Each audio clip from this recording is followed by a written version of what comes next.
Hello, Tampa Bay fans. You're listening to The William Haynes Show, your online radio home for Tampa Bay sports talk and Rays postgame shows.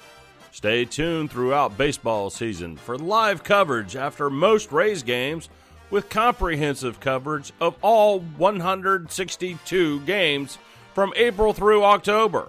Got something to say? We'd love to hear it. Give us a call, internationally toll-free. 877-566-1020, or send us a tweet at WHBC Official. Don't go anywhere. Tonight's program will be starting in just a couple of minutes.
HBC. The Rays were on the losing end of a 5-3 final a day ago, and they are on the winning end of a 5-3 final tonight. It is a good evening to you, and how you be? William Haynes here, you there, here at 9:30 on this Saturday night. This Rays postgame edition of the William Haynes Show is live from the WHBC studio in Tallahassee, Florida. A 5-3 win for the Tampa Bay Rays over the Toronto Blue Jays. The series is now split one game apiece. There will be the rubber match tomorrow afternoon. We'll talk about that later.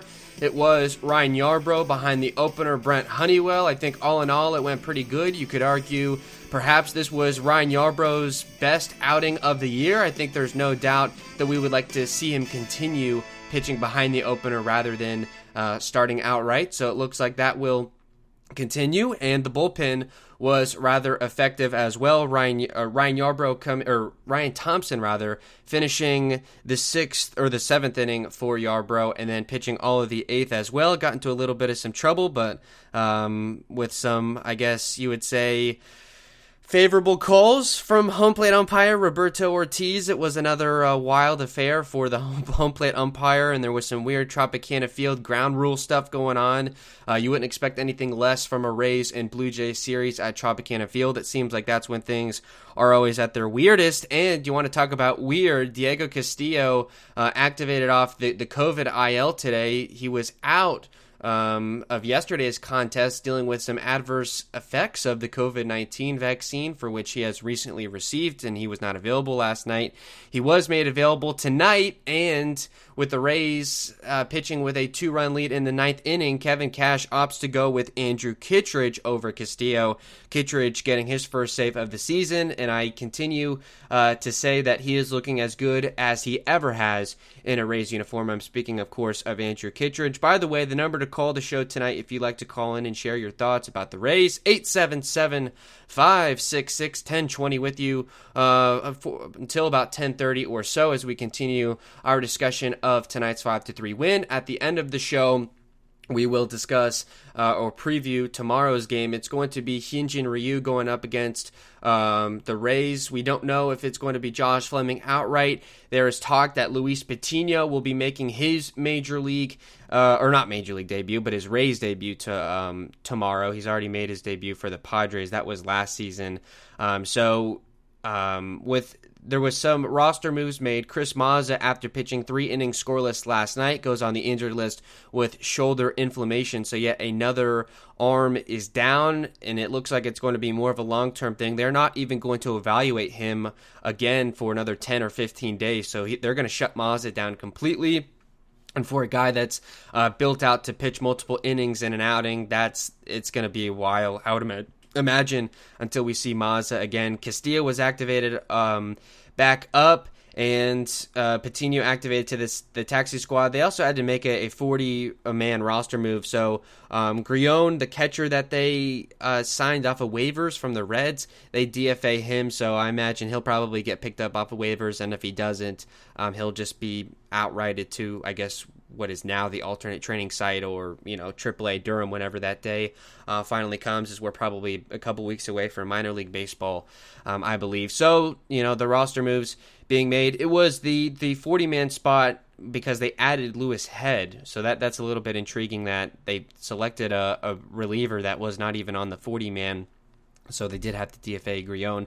But obviously the more notable move being made is Patino on the taxi squad. I'm not sure how much this really affects anything, but players coming off the taxi squad, any games in Major League action that they receive does not count against service time and all that stuff. And obviously they don't have to take up a spot on the 40-man. So that would be the logic, I guess, behind having him on the taxi squad. And I think also that, I guess, looking at like a spot appearance, a spot start, perhaps, if it is Luis Patino starting tomorrow. I don't exactly understand that move being made. I think Josh Fleming has been rather well. He's looked good in his first 2 appearances. They have not let him face the order really the third time through pretty much at all in his 2 appearances. So maybe if they want to get deeper into the pen, they'll have Patino, who we've been told is stretched out anywhere from 3 to 5 innings.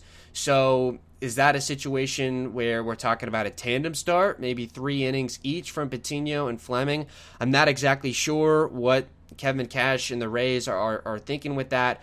I understand from a perspective, kind of like with Ryan Yarbrough, it's the same thing. Fleming, a soft-tossing lefty, going up against a power-hitting, more so right-handed, heavy-hitting lineup. So you don't want to necessarily subject Fleming, I suppose, to that outright start. And if you don't think he can get you 5 or 6 innings just coming right out of the gate at 110 tomorrow, and the bullpen is in the state that it's in, I think that's really the reasoning behind maybe that tandem start, is because they would rather get those outs at the beginning of the game than have to chase them at the end, because, of course, the state that it's in right now, you look at the injured list, and it is absolutely clogged up with Rays pitchers. Of course, Fairbanks, McHugh, Cody Reed, Chris Archer, Chris Mazza, and then on the 60-day IL, you've got Chaz Rowe and Nick Anderson. So that's a list of really 7 Rays arms right now, and it's amazing that they've really only had, I think, 3 position players total this season on the injured list, and with the 7 or 8 arms spending time on the IL total. So you want to be careful tomorrow. Adam, Springs will be available, so will Castillo, of course, and then I would say Thompson probably out, as he threw almost 30 pitches in his inning and a third, and I would imagine Kittredge would be available. So you've got maybe a 7th, 8th, and 9th inning relievers for that, but you're going to need to get 6 innings pitched prior to that, and if they don't feel like Fleming can get those all on his own, then they might just go tandem. I don't necessarily see the point in having Patino go 1 or 2, considering he's pitching on a 5-day rotation at the alternate site, and they're trying to get him stretched out. So I think they should just let him go, and then that would shorten Fleming's outing a little bit, although he's been stretched out. So there's always one upside and a downside to every decision made. So that's just my thoughts on that right now, and then we'll discuss that towards the end of the show, because of course we do have to discuss tonight's win first. So at this juncture, we're going to take a couple-minute break, allow some potential calls to roll in. If you'd like to call in and talk about the Rays, certainly we would love for you to do that. Number to call, and we have a line open for you, 877-566-1020 is the number to call during the break. We'll be back in just a couple minutes, and we'll talk some more Rays baseball.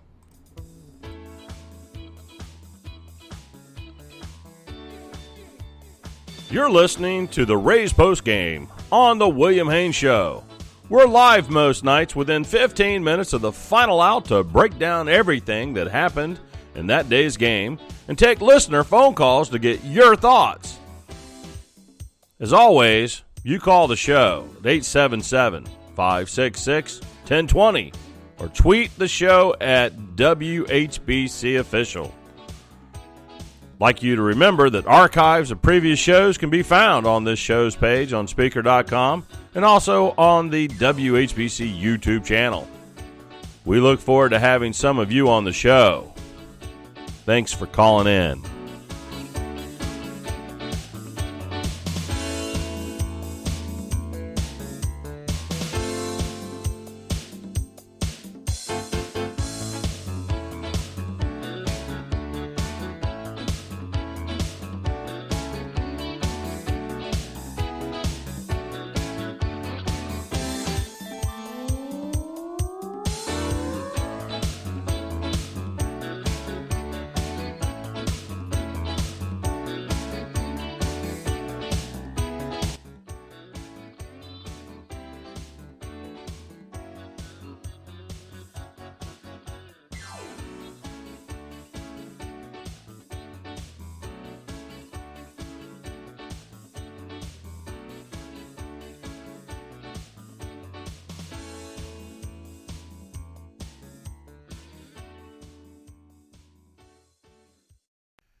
HBC.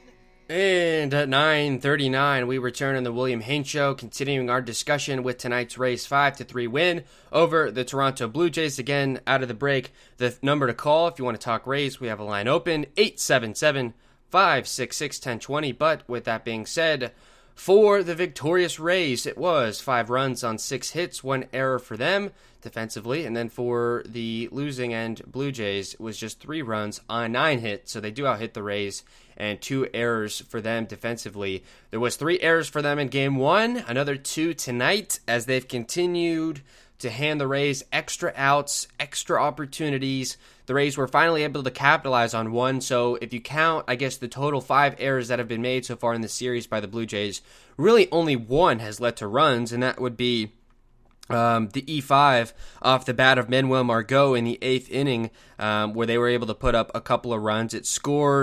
It was Brandon Lau from second base. Of course, Brasso was thrown out trying to go first to home, but in the process, Margot was able to scoot all the way over to third, and with the sacrifice hit-and-run play from Kiermaier, they're able to knock in Margot, so they do get a total of 2 runs in that inning.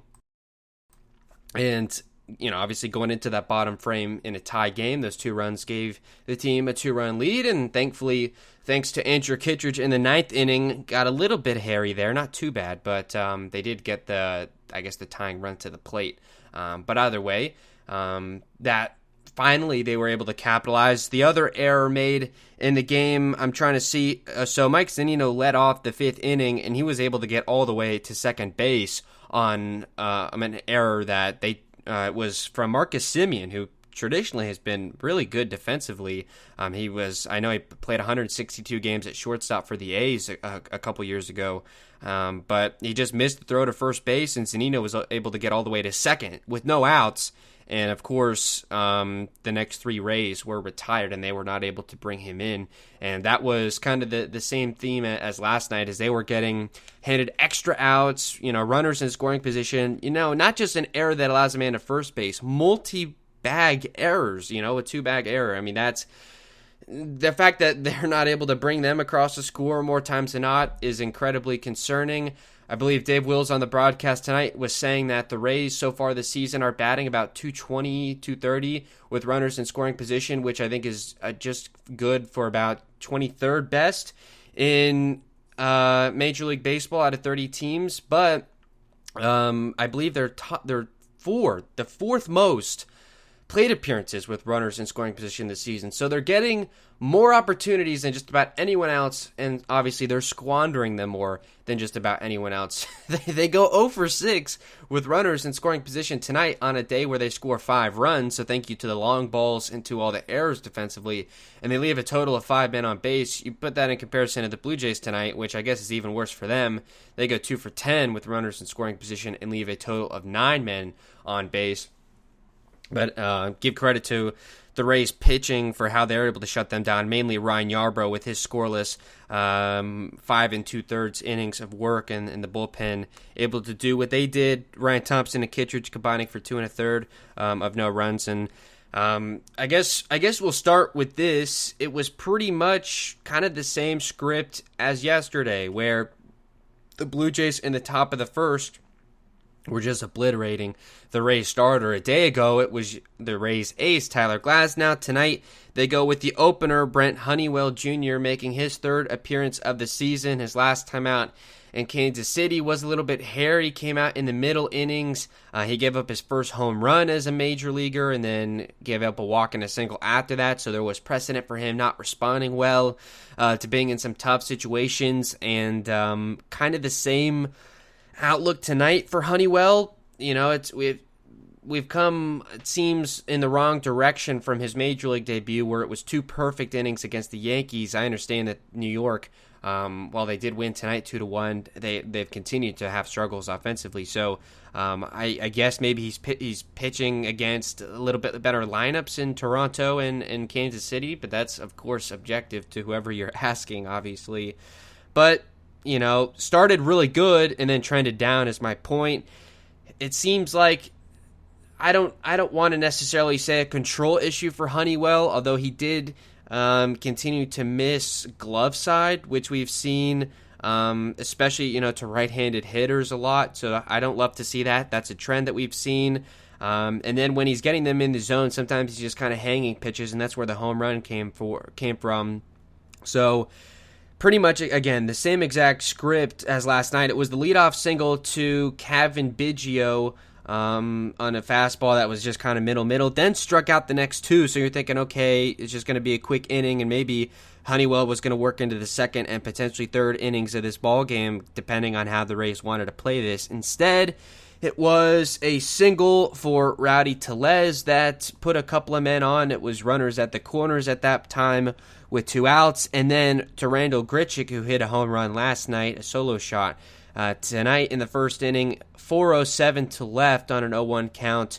It was a 3-run bomb, made it 3-0 Toronto. On an 0-1 count, just gave him a changeup at 85 that hung. It seems like maybe ESPN finally figured him out. He's got a fastball at about 94, 95. A changeup at about 84, 85, and then kind of a cutter slash splitter slash screwball that can be, I guess, anywhere from 84 to maybe 88. And he was working all 3 of those in the first inning tonight.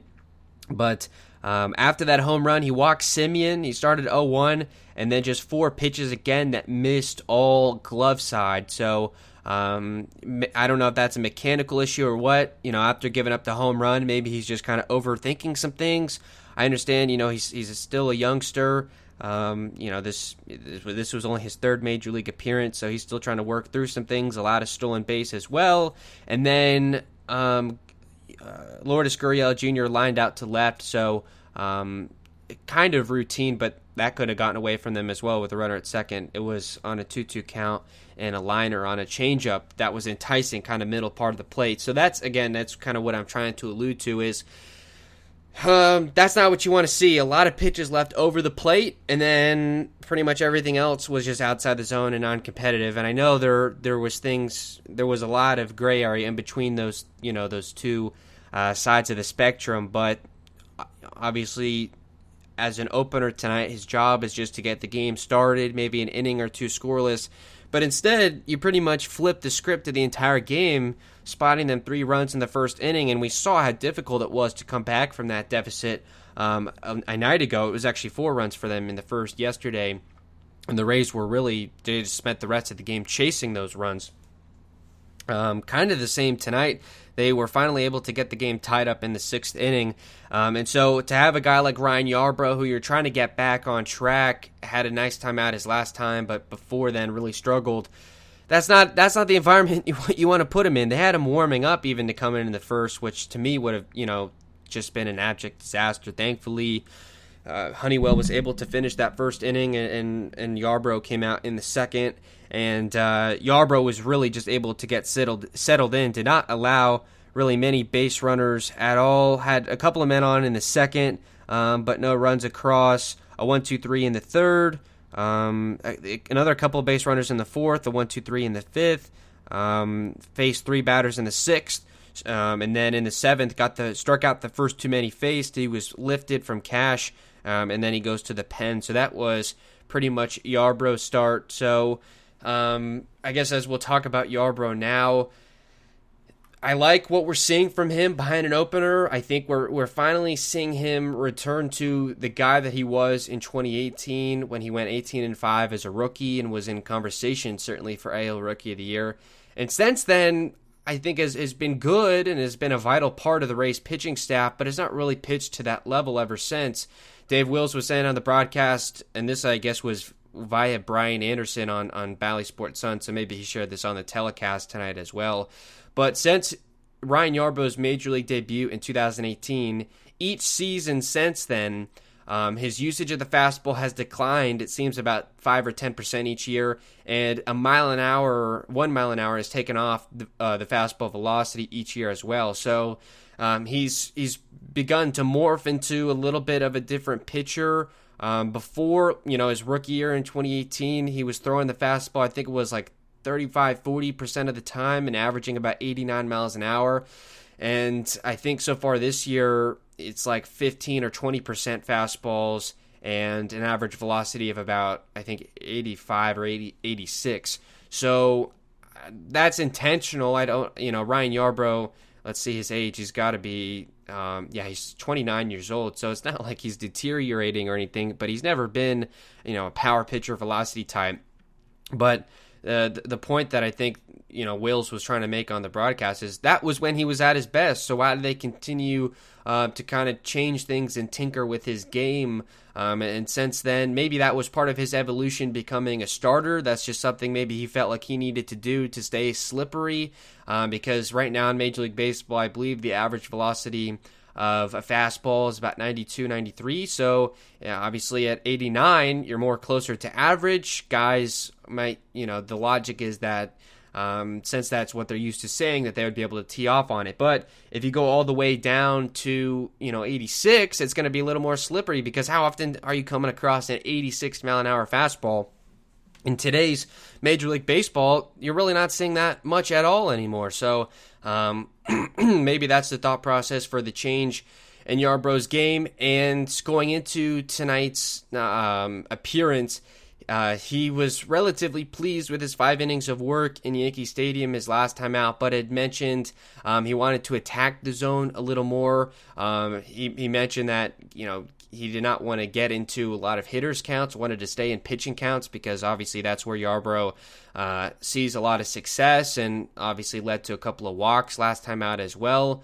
Tonight, I think he didn't really change anything. He really was just kind of pitching around people, kind of nibbling around the edges, if you will, not really wanted to attack the strike zone a whole heck of a lot. Was 12 for 21 in establishing the first pitch strike, so just over 50%, which is not necessarily a great metric for him. And in his 88 pitches thrown, he got 56 across for strikes, and of course that includes foul balls, to which he got a lot of tonight. It seems like Blue Jays hitters were making a lot of contact off of him. It seemed like, basically 90 pitches in about 6 innings. That is pretty efficient, but it just seemed like there was a lot of lengthy at-bats, and I think the reality behind that was it was 1, 2, 3 innings a lot of times for him, but just these lengthy 6, 7, 8 pitch at-bats that would just kind of drag on. So, but it works, though. So maybe this is just who Yarbrough is going to have to be, because in his first couple of starts of the year, obviously, not behind the opener, starting out right,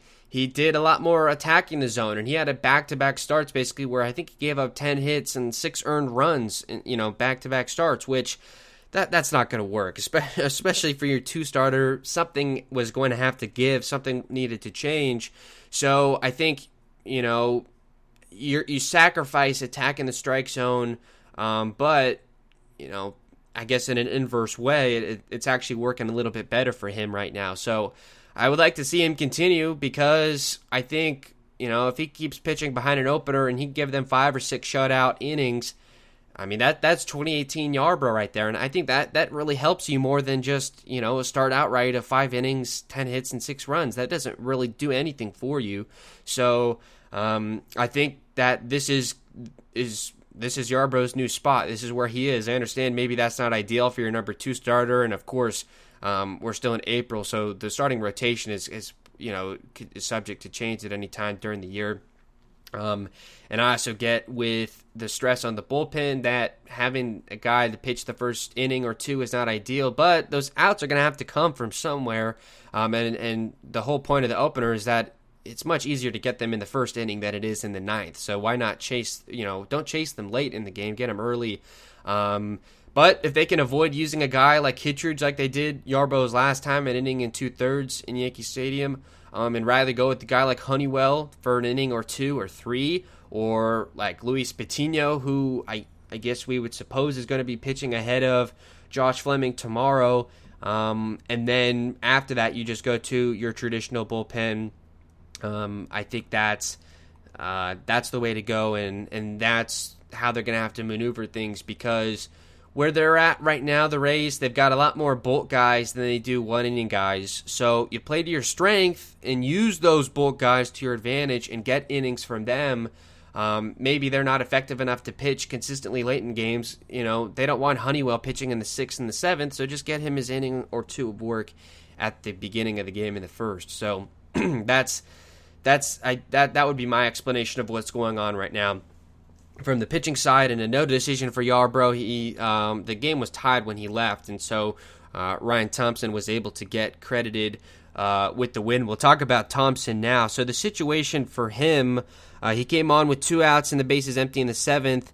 So it was Yarbrough to start the 7th. He struck out the 9-man Jonathan Davis, struck out the leadoff man Kevin Biggio. So the 2-hitter was coming up, and there was a couple of right-handers, Bichette and Guerrero Jr., and Yarbrough would have been seeing them for the 3rd time. So Cash makes the decision to go to the pen there. As I spent quite a bit of time on last night's show discussing, this has not worked for the Rays most times. Anytime they bring in a reliever in the middle of an inning to get maybe an out or 2, and then they keep them in the game in the next inning, it seems like it always backfires. I'm much more in favor right now of just giving guys their inning. I understand that's not necessarily how the Rays operate. They're all about flexibility and what's the best matchup in any given situation. But it hasn't worked. And Ryan Thompson, who they I guess give this assignment to again tonight, he particularly at the top of the list has struggled in that role. I think that opening weekend series against the Yankees at the Trop, I think it was the Sunday game, he came in with the bases loaded and 1 out, got a double play ball, and then came out to start the next inning, and then just completely got obliterated, just all kinds of base hits and crazy stuff. And then I think a similar situation in Kansas City where he had to come get someone out of a jam, and then got himself in a jam in the very next inning. So obviously not something that Cash is ready to move on from yet. To me, in a tie game, which that was in the 7th inning, 2 outs, bases empty, and Bo Bichette, who was 0 for 1 with a walk against Yarbrough. I mean, come on. Just let Yarbrough face him, and then if you get a man on, then go to Ryan Thompson to face Guerrero, because Thompson has been good coming on with inherited base runners. So in that way, you could have just given Thompson the 8th. And also, the compounded effect of that is with Thompson having to pitch multiple innings, multiple ups. He threw 27 pitches tonight. That takes him out of tomorrow's game almost certainly, and potentially out of tomorrow's game as well, or the following day's game, I should say, Monday's game against the Athletics. In a time right now where you're limited on backhand arms, having a guy out for a day or two, I mean, that's not ideal. And really, what I'm trying to say is it's a low leverage spot. I think at the end of the day, bases empty, 2 outs, just let Yarbrough face Bichette for the love of God. But they decided against that, and they go with Thompson. So Thompson gets the out there, strikes out Bichette looking, and that at bat almost got away from him, I think. And we'll check this to be sure. He started him off like 3-0. So it was 3-1, and then Thompson came back to get him. Bichette wasn't expecting the fastball, and Thompson ran it outside at 91. So to punch him out looking. And then Thompson comes out to start the 8th inning. He got Guerrero out. Then Ratty Tellez in a tie game doubled. So you've got the go-ahead run at second base with only 1 out. They pinch run for him, so a single most certainly would score the runner at second. Then he walks Randall Grichuk, and it starts him off 3-0, works the count back full, and then on a 3-2 count, it was just a sinker that ran inside to Grichuk for ball 4. So it's runners at first and second with 1 out. Gets Simeon, thankfully, to pop out, and then there was just a soft grounder right in front of the mound for Lourdes Gurriel Jr., and Mike Brasso attempted a backhanded pickup, a barehanded grab, or whatever you want to call it. I don't think he would have been able to get the throw in time anyway, but he kind of drops it, fumbles the ball. So it's bases loaded with 2 outs, and up comes Alejandro Kirk, who to that point did have a hit, and Thompson punches him out swinging. So that's a big spot. In a tie game, bases juiced with 2 outs, and a slider just right down the pipe in a swing and miss there. Was working away from Kirk, and then goes in on the 1-2 count. So that was some crafty work there for Ryan Thompson, and it seems he's always at his best when there's base runners allowed. I think he was 0 for 11 last season as far as allowing inherited base runners to score. Whenever they're his base runners, though, it always seems to be a little bit different. The only time we see really Thompson give up runs is when he's got a walk with like no or 1 out, and then the inning just kind of gets away from him. But if he can just pitch a clean inning, he looks really effective, and his pitches look super nasty. So thankfully he was able to carry the Rays through that late inning stretch and keep the game tied, and he was able to get the win because of what the offense for the Rays was able to do in the 8th inning. And so after that, Kittredge comes in the 9th, and another good appearance for him, I think, and he collects his first save of the season, gets a ground out to Joe Panic, then Kevin Biggio doubles, and that brings the tying run to the plate. It is the top of the order as well. Thankfully, you just got the 9-hitter out like you're supposed to do, so you get the out there. Biggio doubles, then up comes Bo Bichette, so it's not like it gets any easier, but just on a sinker, that kind of fastball action at 95, kind of middle, but Bichette just kind of missed it, grounds out to shortstop, a nice play for Adames, and then Vladimir Guerrero Jr., who had a rough night, 0 for 5 at the plate here today, and he grounds out to third base. It was right to Adames, and then Brasso just came screaming over from third, and he picks it up off the ground and whips it over to first base to Yandy Diaz, who had a bit of an adventure over there at first base tonight for the final out of the game. So overall, really Honeywell would be the only complaint that you had about the pitching, and we mentioned that he's not exactly trending in the right direction right now, but I guess we're just thankful to have him healthy, and hopefully he'll just figure it out sooner than later. 161 pitches thrown for the 4 pitchers, 104 for strikes, 10 strikeouts, 3 walks issued, so I like to see that. Only the 1 home run allowed for Honeywell, obviously, in the first inning. And just about everyone was about 50% establishing first pitch strike, so maybe that's something left to be desired, but that's about it. So we're going to take another break here. When we return, we'll talk about the lineup and how the team did defensively and finish up our discussion of tonight's win. And after that, we will preview tomorrow's game. It looks like it's going to be Hyunjin Ryu against Josh Fleming or Patino. We don't know for right now. So a number to call during the break if you'd like to talk Rays, 877-566-1020. We'll be back in just a minute.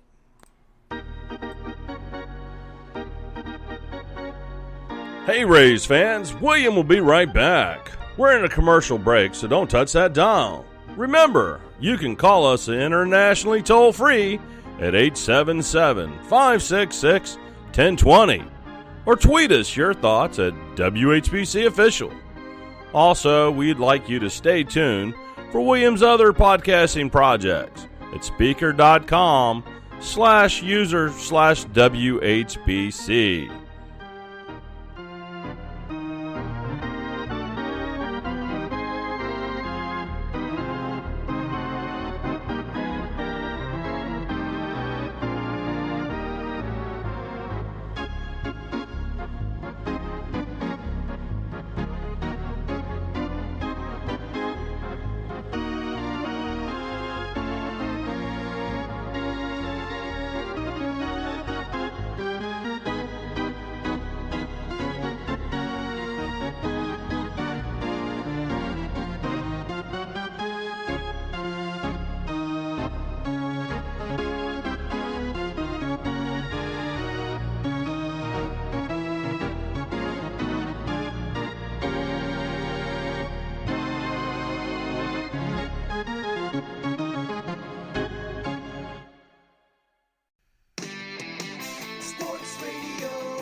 HBC.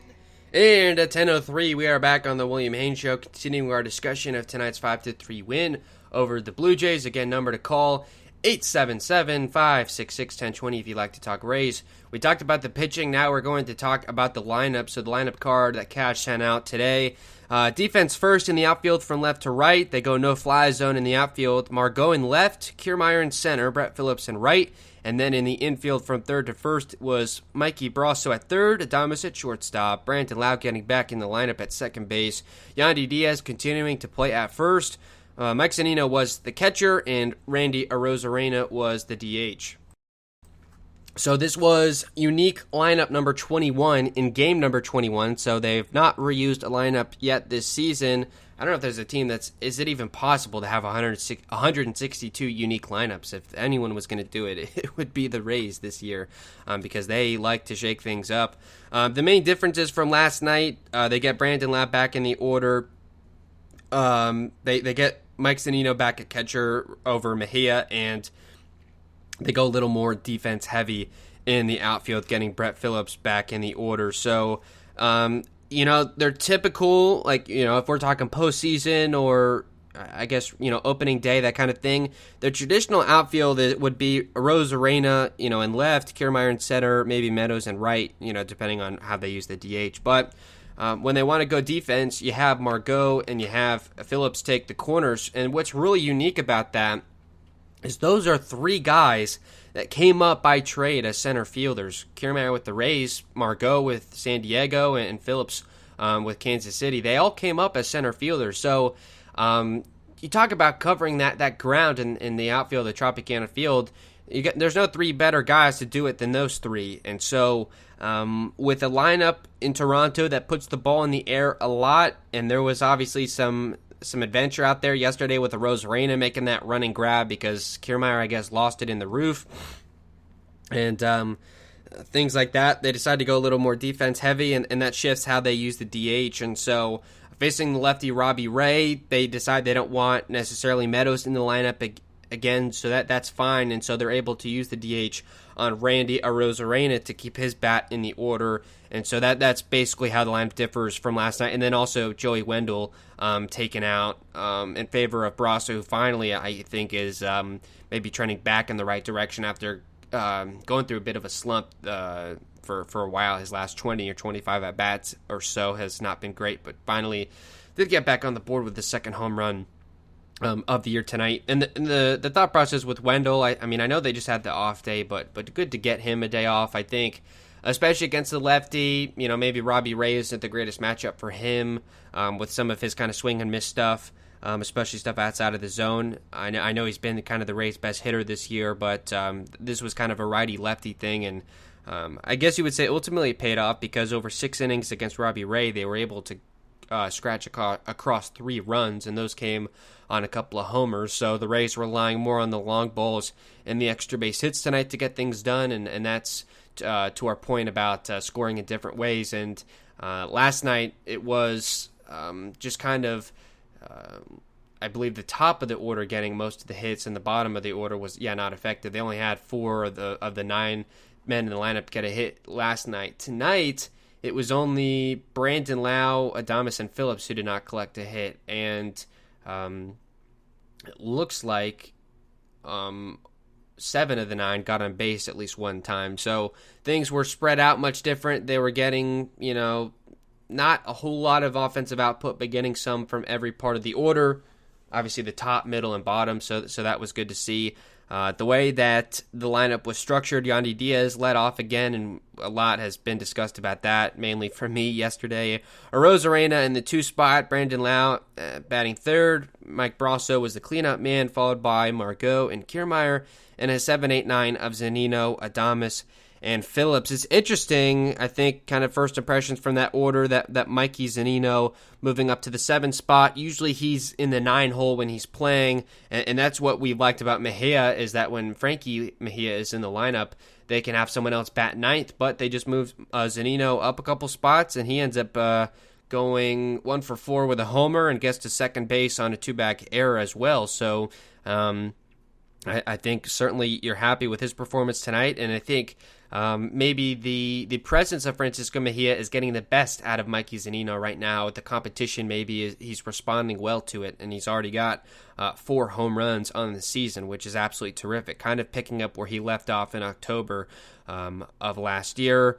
Phillips, I think, makes sense as a 9 hitter. I would say out of the 9 guys batting tonight, he's probably the worst hitter. His average right now is down to 154. Just does not work terrific at bats, but he's electric, like lightning fast on the base path, and maybe can run out a ground ball or something, and had a strikeout looking tonight. That was a bit curious. So, and then outside of that, the top of the order, I think, is traditional as far as what you'll see against a left-hander. It's going to be Yandy in leadoff instead of Meadows, of course. You're not going to have Lau, hitting cleanup if in the lineup at all, and Lau is at 3 spots. So you get, I guess, one of your power righties in Brasso in the cleanup spot. Margot is another candidate for that as well right now. And then Kiermaier, they moved up a couple spots in the order as well in the 6 hole, which I thought was interesting. I know he's I guess been not necessarily on a tear, but has been better offensively. He goes 1 for 4 tonight, bringing his average up to 252, and he does knock in a run as well. I believe, it was the sacrifice, the hit run that they ran in the 8th inning that brought Margot home from third base. So you pair that with a single as well, and so you get something out of him. So, like I said, everyone in the lineup was contributing. So we'll go 1 through 9 quickly and talk about all their performances, defense included as well.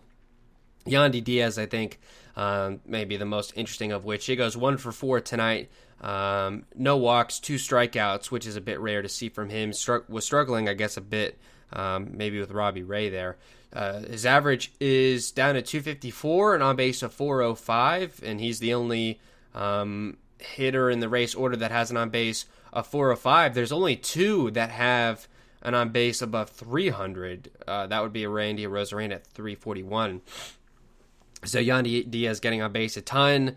We talked about last night, he takes more pitches out of the zone than anyone in baseball, and he swings at more strikes than anyone in baseball. So to me, I would say that Yandy Diaz, you could argue, has the best batting eye maybe in baseball, or certainly up there with the best of them. Has become more of a singles hitter, although he is such a strong guy. But does tend to get a lot of singles, and he gets 1 to lead off the game. So back-to-back days, he hits leadoff and also gets on base. Yesterday it was a double, a single here tonight. So, getting on base, I think, just as important in the first inning. They were not able to bring him in. Of course, the next 3 Rays were retired. But that was his 1 hit of the night. He struck out in a 1-2-3 in the 3rd. He flew out with a runner on second in the 5th. That was that 2-bag error that allowed Zunino to get on. And then struck out in the 7th, but was able to get to first base on a wild pitch. So I guess gets on base twice there, but ends up going 1 for 4. And then, of course, at first base, in the first inning, it was Ratty Telez, I believe, or no, I think it was Randall Grichuk, yeah. That Randall Grichuk at bat. It was runners at the corners with 2 outs, and early in the count, Grichuk popped it up into foul territory, and not necessarily routine. Yandy had to run over along the first base line in foul territory to go get it, and it was in and out of the mitt. And I think within the next pitch or two, it immediately came back to haunt the Rays as Grichuk hit a 3-run homer, and that would have ended the inning if he could have just made the catch there, and no runs would have come across to score. In that situation, and of course the ball game would have been completely different from there on out. Maybe Honeywell pitches another inning, and that way Yarbrough's able to work into the 8th. There's always a ripple effect with that kind of thing, and not only that, but I mean it cost the Rays 3 runs. So that was tough to see late in the game as well. I want to say it was that first out of the 9th inning. It was Joe Panik pinch hitting for Jonathan Davis, and it was kind of a tough grounder halfway up the first base line. The pitcher Kittredge and the catcher Zunino, they weren't really sure who was going to go get it. Ultimately, Zunino comes up from behind home plate to get it and throws it quickly to Yandy Diaz, who has to stretch all the way out to his tippy toes and stretch the arm all the way out in order to make the grab ahead of Joe Panik reaching first base. And that would have completely changed, to me, the dynamic of that game, because instead of getting that one out, it's a man on, nobody out in the top of the order coming up, and in a night where I don't think they felt very confident in Castillo, and that really just would have been Kittredge's game to lose at that point. It wasn't like you could warm him up and get him in there right at that time. So the game could have got away if Yandy had not made that play. I mean, I think maybe you give more credit to Zunino on that play than Yandy, but you definitely did have to stretch out to go get it. And if he didn't make the grab, I mean, Panik could have gotten all the way over to second. I mean, who knows when you play that what-if game. I think they're missing what Ji-Man Choi is able to do at first base, but I think more times than not, because, again, there was a good play and then there was a really not good play in the first inning, overall, the first base experience for Yandy Diaz, I think, has been a positive one. And that's, of course, reinforced by his production on the offensive side of the ball. And it makes it easier, I guess, to forgive some of his defensive misfortunes, if you will. And again, as I talked about last night, so I'm not going to go off for 15, 20 minutes about it again, but it's going to be a logjam at first base when Ji-Man Choi finally does come back, because you've got Yoshi, Brasso, Yandy, and now Choi, and Choi can only play first in DH, so I don't know exactly how they're going to figure that out, but we're right now maybe about 3 weeks away from that, although Choi is already taking ground balls, pregame and stuff, so I don't know. He may never be the same, to be quite honest, with, arthroscopic knee surgery. Who's to say how anyone really responds to that? So that's going to be kind of a big question mark as we head into the month of May. But that's it for Yandy. Hard to, did he have a good or bad game at first base? I guess you go so at the end of the day. Arozarena, DH and batting second, 1 for 4 with a run scored, no walks, 2 strikeouts, an average down to 289, and on base at 341, a slugging percentage of 447, which is quite terrific, and he's really been blasting the baseball when he's making contact with it. Just a single tonight, strikes out with a man on in the first inning, pops up in a 1-2-3 in the third, hits a leadoff single in the sixth, and that was, I think, on a 3-1 count. And so, I was able to get on first either way, and then struck out with a man on first in the seventh. So it did come up a couple times with men on base and struck out both times. It was interesting, and I guess I've been meaning to work this into discussion.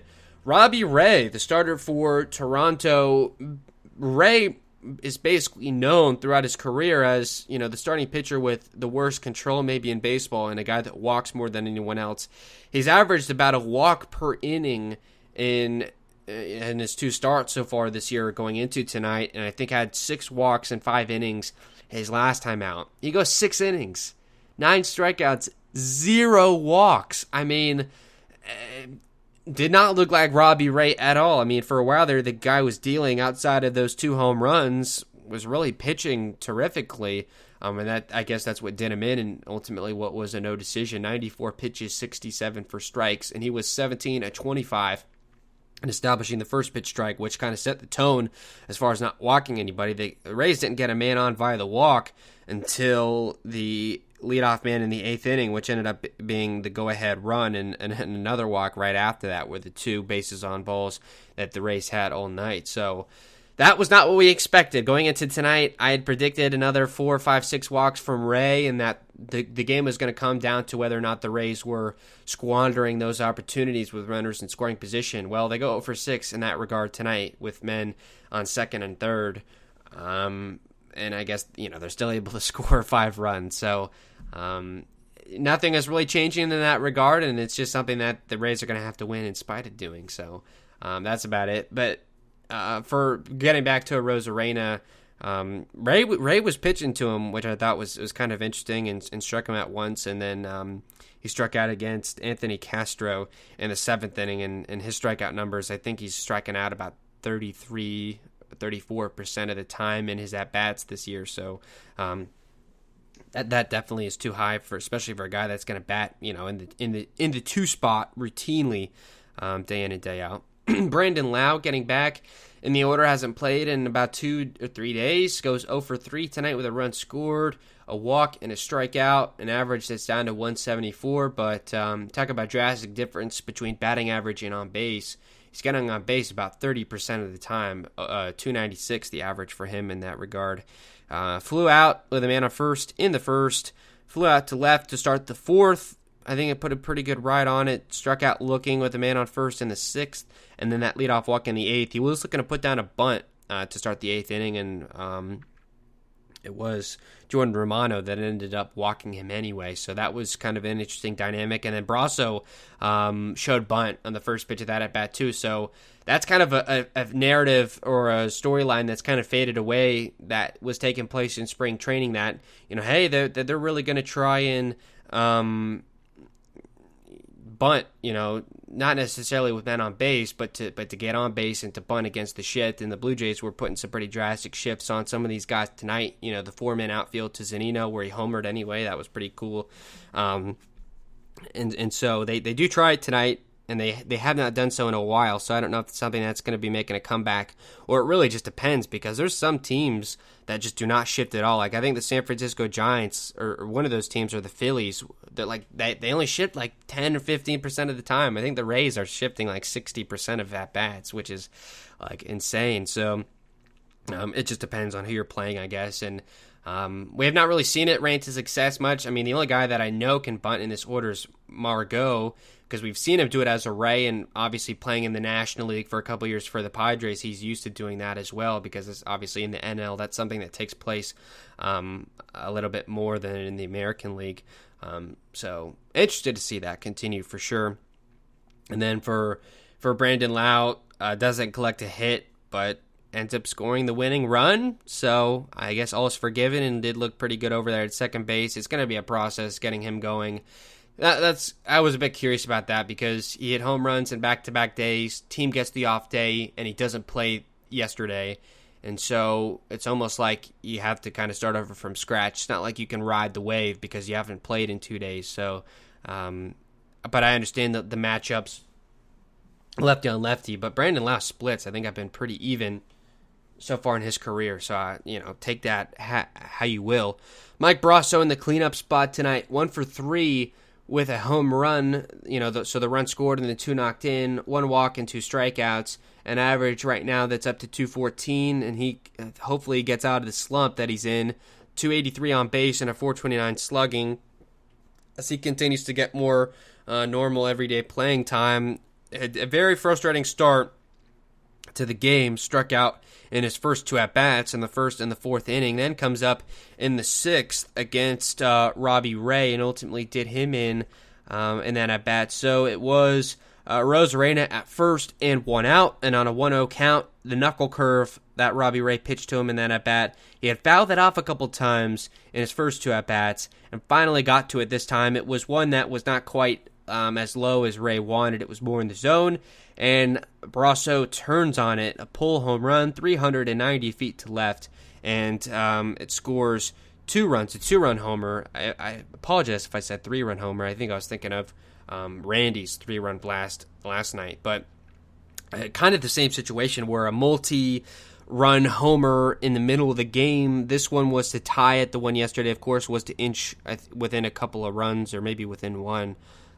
So that was a big moment for Brasso, and then he walked with a man on first and no outs in the 8th. That was back-to-back walks that was issued by Jordan Romano, and what an adventure for Jordan Romano. I don't know if you guys noticed this, if they highlighted it on the Bally Sports Sun broadcast, but they were talking about it on the radio call that for Jordan Romano, every time, because he does have a very strange kind of wind-up routine, that he would squat down, like bend all the way down, nearly his backside touching the mound dirt almost, and then just kind of bounces back up kind of quickly. And then every time he would squat down, like all the Rays fans were just hoot and holler at him, making all kinds of noise. And I think Romano was getting a little bit rattled out there because he was like missing the strike zone, and then there was an error. So all kinds of crazy stuff for Romano. A tough night. And by the way, it was his first game off the injured list. So talk about an advantageous situation, I think. Certainly their defense right now, but the relief pitching was going to be probably the bugaboo for the Blue Jays, really their pitching as a whole, because going into the year, we didn't feel good really about any of their starters, but, Robbie Ray has looked good. Hyun-Jin Ryu, I think, has looked good, and, Nate Peterson and they, guys like that, who I don't even think is in the rotation, but either way. So that was it for Brasso. So that's that. Cleanup hitter, you hit a home run, knocks in runs. That's exactly what you want to see from him, so that's good to see. Margot, 1 for 4, no walks, no strikeouts, a run scored.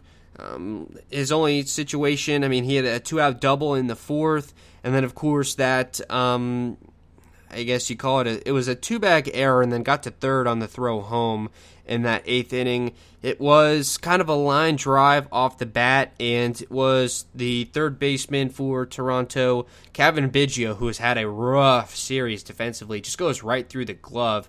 So that could have even potentially been an out, a double play, because that was a hot shot off the bat. So that could have definitely changed things. Instead, it rolls all the way into left in the wall because the outfield had him shifted to the right side, and it was right down the left field line. So it gets all the way there, and so it's able to score Brandon Lau. And Brasso is sent home and is thrown out there, and Margot on that throw home is able to get to third base, and he comes across to score on that well-executed hit-and-run play that they ran to Kiermaier, who was the next man to bat in the order. So he did not get the run batted in, but, give him credit, he drove in the winning run at least. He put the ball in play. It's better than a strikeout, and, you hit the ball hard to any of these infielders, even if it's a routine-looking play, you're probably going to get on base. That's just the way things have gone so far in this series. I could not imagine being a Blue Jays fan. I would be frustrated out of my mind right now. And anytime, and this happened in the Royal series, and so the fact that back-to-back series is happening, that we're benefiting so much from opponents' mistakes, it makes you more appreciative of how good the Rays defense is. Not only do we cash in the routine plays at a routine rate, but we legitimately take away hits from our opponents. And so talk about contrasting styles. What the Rays defense has done versus the Blue Jays defense in this series is really something, I guess, to gawk at. It's incredible.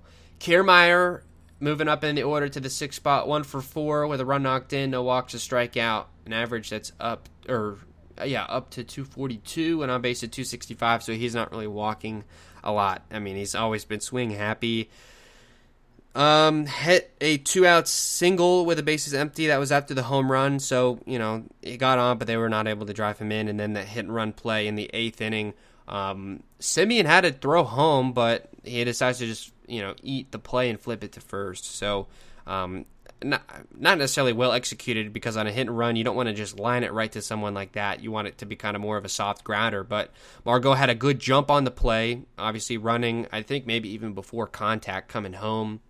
And, KK was able to put it in play, which is good. So, ends up being a well-executed play there. And so that was Kiermaier's night, strikeout. And he did fly out to center with a man on second base as well. So, missed a situation there, but, again, did put it in play, so that's something good for Kiermaier. Mikey Zunino in the 7th spot tonight, 1 for 4 without solo home run, no walks, no strikeouts, an average is up to 190, and get this, an on-base of 277 and a slugging of 524. He's got the highest slugging percentage in this whole lineup tonight, which is incredible. He had his 4th home run of the year, and by the way, now that I'm looking at it, Brasso's home run was his 2nd of the season, and Margot hit his 3rd double of the year. Those were all the extra base hits for Tampa Bay tonight. But Mike Zunino in his first at-bat of the night, 2 outs, bases empty in the 2nd, and he hits a home run off of Robbie Ray. It was just an off-speed pitch that was not well executed, and Mike Zunino made him pay. I shouldn't even say this because no one is going to believe me, but when Zunino came up to the plate, I just thought, because the Rays were down 3-0 at the time, there was no man on base, I was like, this is like the ultimate spot for a Zunino bomb, a Mikey home run. And I should have tweeted it out because on a 1-2 count, it was just a hung slider, and Mikey golfed down to go get it, which is where most of his home runs have come from.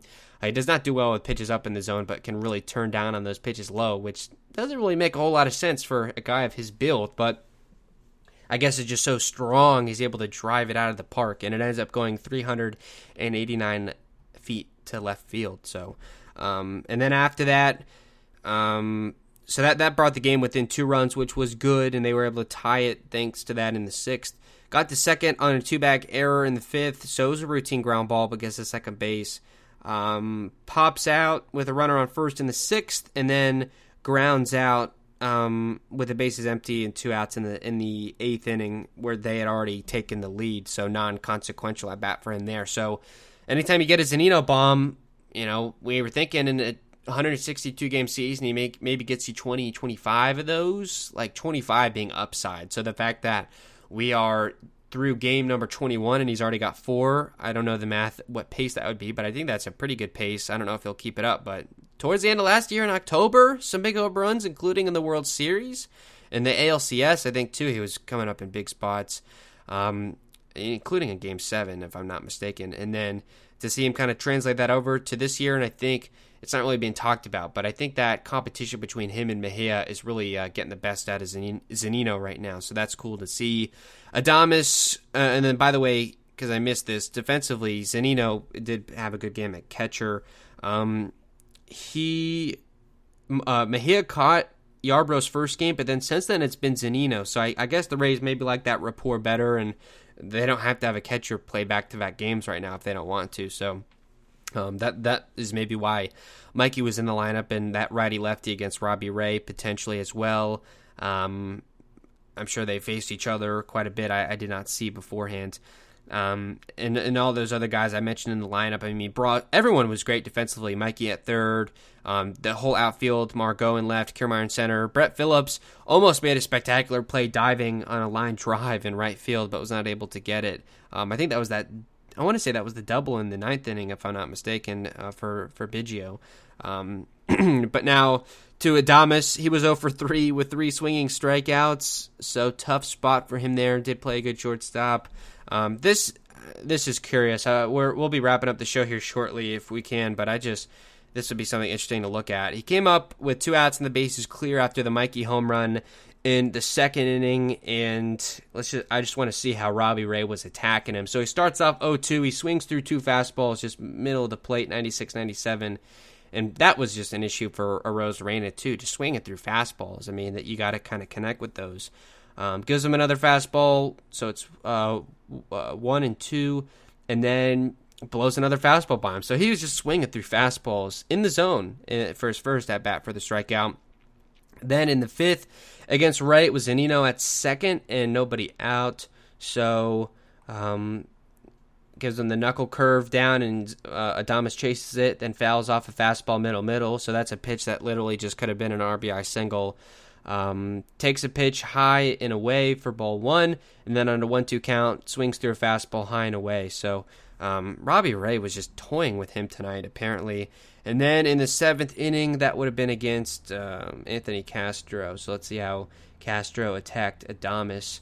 Got another 0-2 count, took a curveball for a strike, chased a curveball for a strike, takes a fastball 1-2, and then the curveball again. So was swinging through that. So whether it was fastballs or breaking balls, Adames couldn't hit anything tonight, and his average is down to 191 and on base at 225. And I don't know. I don't want to have any takeaways from that tonight. Let's just hopefully just a bad night.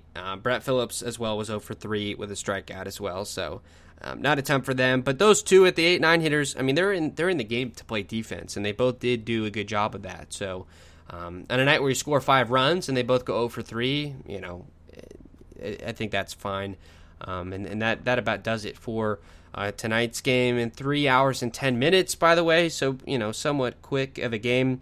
And the best attendance at Tropicana Field since that opening weekend series, 6,688 people paid attendance tonight at Tropicana Field, which I get. The weekend is much easier to get out there and such. And so hopefully that continues, and hopefully there'll be, good attendance for the Athletics, who are, I think they have officially stretched out their winning streak to 12 games now. So they're going on maybe another Moneyball run. And, of course, Houston having them back with fans for the first time since that 2019 ALDS. So a good chance to maybe get some fans in the building. And for anyone that's curious, they are soon they're going to put out the sale for the, within the next week or so, for the next 2 homestands. And the attendance is going to stay at 9,000, so they're not really tweaking anything. I guess it's good that attendance isn't being reduced, but there was conversation of potentially opening up more seats, and maybe down the line further into the season that will be the case, but is not at least right now. So that's about all we've got. Ryan Thompson the win, Andrew Kittredge the save. Did not do well with runners in scoring position. The lineup, they only walked twice, struck out 12 times. So anytime you see that, with the runners in scoring position as well, you don't think that you're going to win, let alone score 5 runs. But the Rays tend to surprise you, and the Blue Jays just gave the Rays so many opportunities, extra outs, So they were able to finally take advantage in the 8th inning of tonight's game. So the series is now split. The rubber match tomorrow, as we will discuss now. The AL East standings, with Boston losing tonight to Seattle, the Rays at 11-10 are now just a game and a half out of first. So certainly they're within striking distance, no doubt. And then recently from Mark Tompkin on Twitter, we have that the Rays option Honeywell down because they obviously needed a spot, to which they are using to activate Luis Patino off the taxi squad, which he was put on today. And Patino, it is announced, will be the opener for the Rays tomorrow, and Fleming will have the bulk of the innings. So we now turn our attention over to that. At 1:10 tomorrow afternoon, the Rays at 11-10 and the Blue Jays at 9-11. We'll talk about the Blue Jays pitching first. Hyunjin Ryu is 1-2 on the season with an ERA of 3. Looking at his last start against the Boston Red Sox, 5 innings pitched, 4 runs allowed on 8 hits, but has had a couple of nice starts. I'm looking at a 6 2/3 scoreless against the Yankees and 7 innings and 2 runs against Texas. So he has had some nice starts, and he's fully stretched out and everything. Looking at his appearances last year against the Rays, of course, in that wild card series, pitching just an inning and 2/3, 7 total runs allowed, 2 homers. And then in the regular season, did see the Rays a couple times, 4 2/3 on opening day, 3 runs, 4 hits. And then in August, 5 innings, a run on 3 hits. So mixed results against the Rays, to say the least, but is off to, I think, a pretty good start to this year. Not record-wise, but an ERA of 3. And he is the Blue Jays ace, of course, the 34-year-old left-hander. And so, and he's not a high-velocity guy, so they're going to go heavy righties again. I mean, I would imagine kind of similar lineup today. Maybe Wendell gets back. Maybe Wendell at third and take Lau out at second and put Brasso there at second base is maybe how I would play that, and probably Yandy again at first base. And if they want to go this outfield again, they can. Meadows could play if they want him to, but otherwise, I mean, they'll probably DH Meadows, Rosarena and left, Kiermaier in center, and then maybe Margot in right field and Meadows as the DH. And so you just go across the infield, traditionally Wendell at third, Adames at short, Brasso at second, Yandy at first. I would probably guess they'll go Zunino at catcher, but you never know with how that goes. And so now moving over to the Rays side of things, it is going to be Luis Patino making his Rays debut with Fleming to follow. Let's start with Fleming first because he's going to be getting the bulk of the innings. The 24-year-old left-hander is 1-1 on the year with an .087 earned run average. His last time out, 5 1/3 against the Royals, no runs allowed on just 2 hits and no walks for him either. Was outstanding. It's just 65 pitches, so I mean, really could not have been any better, save for like a no-hit bid. So, and then in his previous start, 5 innings of a run on 4 hits against Texas. So he's been really good, terrific at getting the ground balls. So more of the same.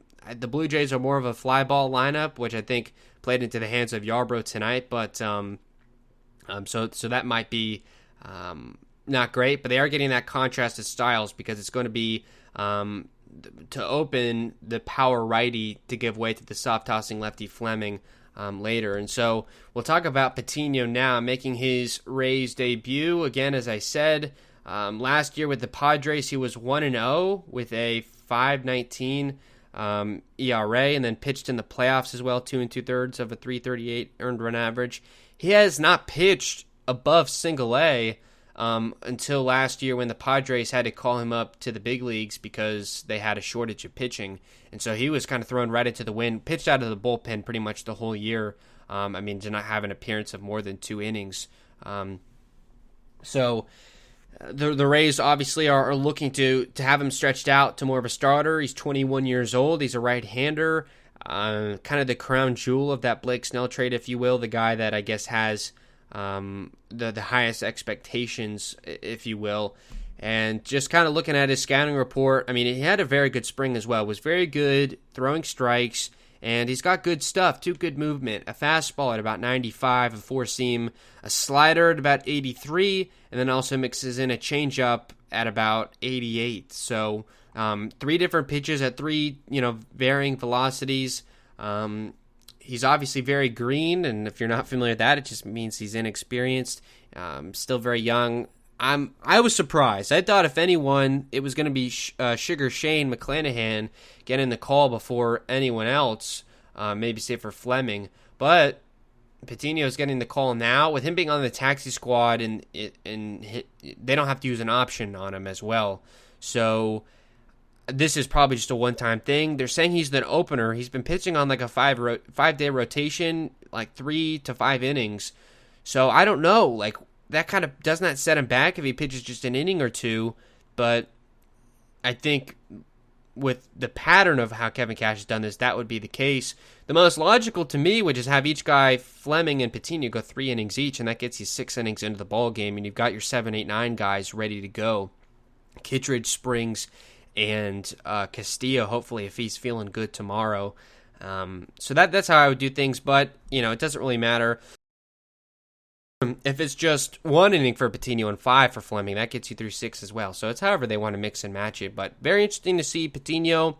Rays fans will be there to see it, which is very nice as well. So that's about it. And another left-handed pitcher in the process. So it's going to be another adventure. You don't really tend to see that a lot, especially in the stretch. 3 of the 4 starters in the Athletic Series upcoming this week are left-handers as well. So we're going to get kind of familiar with this left-handed lineup, which is to say most of the right-handed hitters.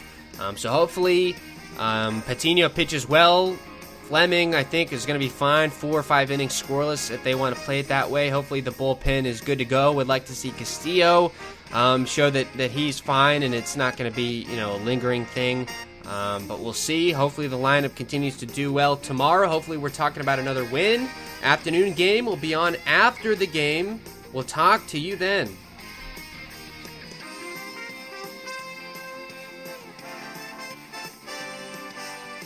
Sports Radio 101.9 FM and Sports Radio 66, the fan, HBC. New